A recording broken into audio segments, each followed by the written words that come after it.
Kamu pernah terbayangkan nggak sih bagaimana kehidupan di luar angkasa? Apakah sama seperti kehidupan di bumi? Atau kamu salah satu yang bermimpi atau bercita-cita menjadi seorang astronot yang melayang di ruang minim gravitasi?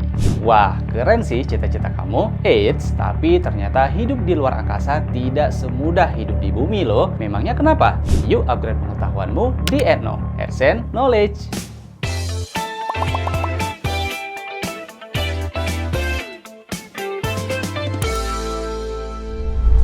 Kehidupan di luar bumi atau hidup di luar angkasa atau di ruang angkasa seperti para astronot menjadi suatu tantangan tersendiri. Ketika hidup di bumi, kita bisa melakukan apa saja yang kita inginkan, seperti berlari, melompat, tidur dengan tenang, makan dengan tenang, dan lain sebagainya. Hal itu dapat terasa mudah karena adanya gravitasi yang membuat segala benda di bumi, termasuk manusia, tetap berada pada tempatnya dan tentunya mempermudah segala aktivitas kita.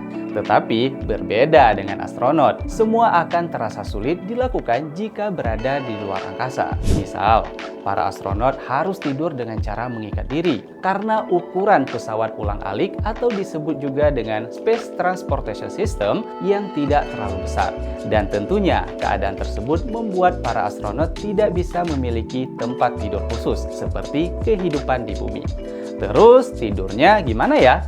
Nah, mereka menggunakan kantong tidur yang akan menyedot cairan keluar dari kepala dan dialirkan menuju kaki untuk melawan penumpukan tekanan di kepala yang bisa memengaruhi mata. Karena dalam gravitasi nol, cairan yang melayang ke kepala dan menekan bola mata dari waktu ke waktu menjadi salah satu masalah medis paling beresiko yang dapat mempengaruhi astronot. Makanya, para astronot sangat membutuhkan kantong tidur berteknologi tinggi untuk tidur. Terus, kalau untuk mandi gimana? Mandi atau aktivitas di kamar mandi lainnya itu yang paling sulit nih Sobat Adsense. Selain ukuran kamar mandi yang lebih kecil, mereka juga mandi tanpa menggunakan air. Loh, emangnya mandi bisa tanpa air? Bisa dong, karena kamar mandi di International Space Station atau Stasiun Luar Angkasa Internasional dilengkapi dengan sabun dan sampo khusus yang tidak membutuhkan air. Terus, kalau buang air besar dan kecil kemana? Untuk urusan buang air, kamar mandi mereka tidak memiliki saluran pembuangan, sehingga kotoran para astronot akan dibuang bersama sampah lain ke bumi. Waduh, terus jatuhnya ke rumah orang gitu? Tenang, sampah-sampah tersebut tidak akan pernah menyentuh daratan bumi kok. Karena begitu dibuang, sampah akan masuk ke atmosfer dan terbakar dengan sendirinya. Nah, jadi kepikiran kan? Kalau untuk tidur dan mandi aja repot, gimana kalau lapar pas di luar angkasa ya? Kira-kira mereka makanannya apa ya? Apakah bawa rice cooker buat masak nasi? Para astronot hanya makan makanan kering dan beku karena di stasiun luar angkasa tidak ada kegiatan masak-memasak seperti kita di bumi. Tim dari NASA akan menyiapkan makanan tersebut dan dibawa saat astronot pergi ke International Space Station atau Stasiun Luar Angkasa Internasional. Oke, tetap bisa makan ya. Terus, minumnya gimana? Mereka minum air dari hasil daur ulang, yaitu dari air seni dan keringat yang telah didaur ulang menjadi air minum. Sekarang aku mau nanya deh, kamu senang atau rutin berolahraga nggak? Karena untuk jadi astronot, olahraga adalah kegiatan yang wajib dilakukan. Karena ketika di luar angkasa yang minim gravitasi, para astronot melayang dan tidak terlalu menggunakan ototnya. Dan lama-kelamaan tubuh akan kehilangan massa otot. Mungkin hal tersebut tidak menjadi masalah selama ada di luar angkasa. Tapi efeknya baru akan terasa ketika kembali ke bumi. Para astronot akan merasa lemas dan kesulitan memegang benda di sekitarnya. Agar hal ini tidak terjadi, maka para astronot harus melakukan olahraga selama 2 jam per hari dengan menggunakan peralatan khusus. Mengapa peralatan khusus? Karena tanpa fitness khusus, astronot akan kehilangan hingga 40% massa otot mereka dalam beberapa bulan. Bahkan, astronot yang kembali ke bumi bisa kesulitan untuk berjalan. Fakta menariknya, para astronot tidak memakai pakaian yang sama 2 kali. Ketika astronot berada di dalam ISS, mereka bisa menggunakan pakaian yang biasa mereka gunakan saat di bumi. Pakaian dalam para astronot dapat digunakan dalam waktu yang lama tanpa bau dan kotor. Kok bisa sih? Nah, kalau kamu tahu, pakaian dalam para astronot tersebut atau disebut dengan liquid cooling and ventilation garment ini dibuat dengan menggunakan pewarna kain dari bakteri. Senyawa yang dihasilkan oleh bakteri tersebutlah yang dapat membuat serat tekstil lebih tahan terhadap jenis mikroba tertentu. Kalau udah kotor gimana? Sama seperti sampah lainnya, karena di sana tidak ada mesin cuci pakaian yang kotor, akan dikirim ke bumi sebagai sampah atau dikemas ke dalam kapsul yang kemudian dikeluarkan ke luar angkasa dan terbakar di atmosfer bumi.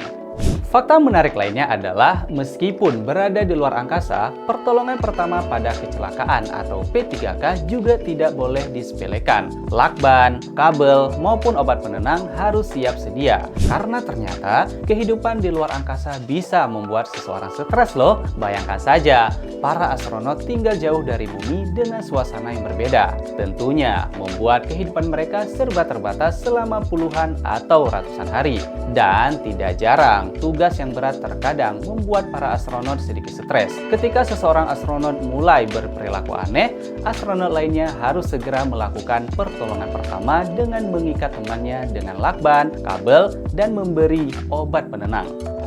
Saling koordinasi dan peduli satu sama lain sangat diperlukan ya Sobat SN. Kalian penasaran nggak? Kenapa para astronot memiliki baju khusus ketika berada di luar angkasa? Dan apa gunanya pakaian tersebut? Tanpa pakaian luar angkasa, manusia di luar angkasa akan terancam nyawanya. Hal tersebut dikarenakan para astronot dapat kekurangan oksigen untuk bernapas, serta suhu yang tinggi dan rendah yang bisa saja tidak dapat diatasi oleh tubuh. Astronot Stasiun Luar Angkasa Internasional juga mengalami 16 kali matahari terbit setiap 24 jam.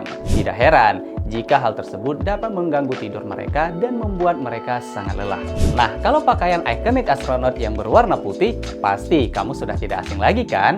Pemilihan warna putih tersebut ada tujuannya loh, yaitu untuk memantulkan panas termasuk melindungi penggunanya dari suhu yang ekstrim. Pakaian antariksa dapat melindunginya dari sinar ultraviolet dari matahari dan memberikan perlindungan terhadap sinar kosmik berenergi tinggi yang datang dari luar tata surya kita. Wah, ternyata jadi astronot rumit juga ya. Emangnya apa aja sih yang mereka lakukan ketika berada di luar angkasa? Pastinya ada misi tertentu yang harus mereka lakukan ya Sobat SN, seperti mencegah atau memperbaiki kerusakan pada satelit dan peralatan yang mengorbit bumi, atau bisa dibilang melakukan pemeliharaan di luar angkasa, serta meneliti teknologi baru yang dapat digunakan dalam eksplorasi ruang angkasa atau habitat luar angkasa, melakukan eksperimen ilmiah di luar angkasa untuk membantu para ilmuwan lebih memahami fenomena di lingkungan gravitasi mikro, dan lain sebagainya.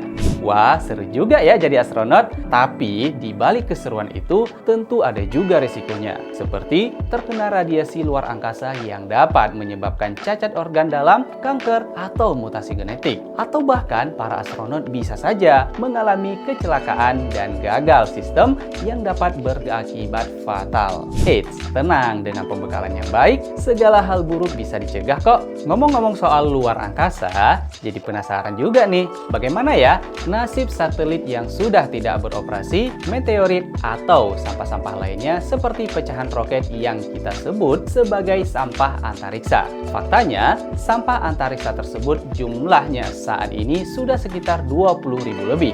Waduh, banyak banget ya. Emang nggak bahaya? Ternyata ada dua bahaya sampah antariksa, yaitu ketika sampah tersebut berada di orbit dan ketika jatuh ke bumi. Pada saat mengorbit, ada potensi sampah antariksa bertabrakan dengan satelit aktif, sehingga ada upaya untuk membatasi sampah antariksa. Nah, kalau sampah antariksa tersebut jatuh ke permukaan bumi, kamu bisa terbayangkan dari segi ukurannya saja bisa sampai bertonton beratnya. Walaupun membahayakan, tetapi kejadiannya tersebut langka terjadi. Sebagai contoh, kejadian di Madura milik SpaceX Amerika jatuh di kandang domba dan beberapa tempat lainnya. Tapi kenapa ya kok sampah antariksa jarang jatuh ke bumi? Jawabannya karena adanya aktivitas matahari yang membantu membersihkan sampah antariksa yang menumpuk di orbit rendah bumi. Ketika aktivitas matahari memuncak, maka radiasi juga meningkat dan menghangatkan lapisan luar atmosfer bumi, yaitu termosfer. Suhu yang meningkat menyebabkan lapisan tersebut sedikit mengembang ke angkasa. Konsekuensinya, sampah antariksa yang terdapat di orbit rendah bumi akan masuk dalam lapisan termosfer, sehingga sampah dipaksa masuk kembali ke orbit bumi lebih cepat dan langsung terbakar. Pada akhirnya, jumlah sampah antariksa berkurang.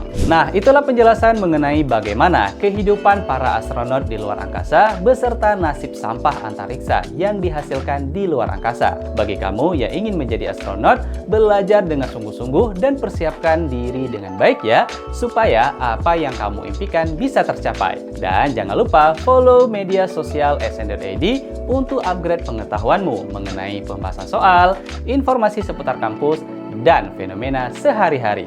Sampai jumpa, salam pintar!